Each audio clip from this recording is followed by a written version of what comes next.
Army and the Marines and the Air Force and the Navy, that you have the absolute right to refuse to take part in these criminal wars, and that's a right that all of you should exercise. You have no reason to go put your life on the line and kill and die for profit. We've been to Iraq, we've been to Afghanistan, and we know what these wars are really about. And we joined the military for many reasons. Because we need a college education, because we need a job, because we need health care.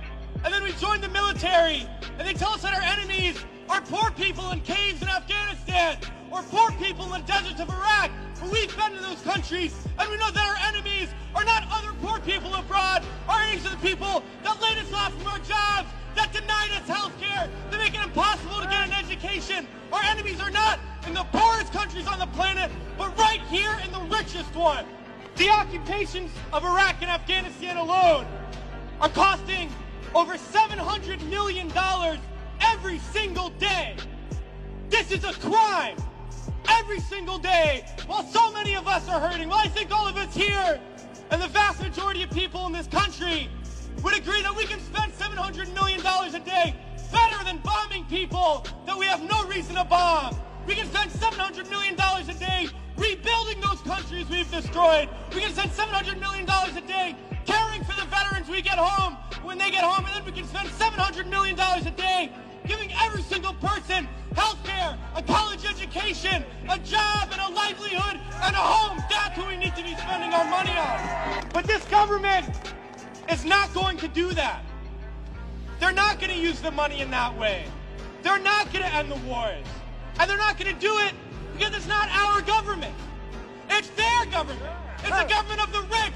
It's the government of Wall Street, of the oil giants, of the defense contractors. It's their government, and the only language that they understand is shutting down business as usual. And that's what we're doing here today, and we're going to continue to do until these wars are over.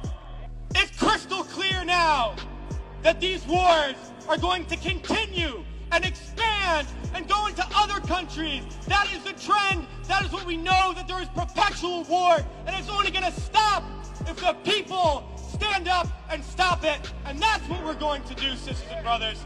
A lot of people ask me, what do we do? Because we all know things are bad. We all see the atrocities on TV. We read about it. We experience it. People always ask, what do I do?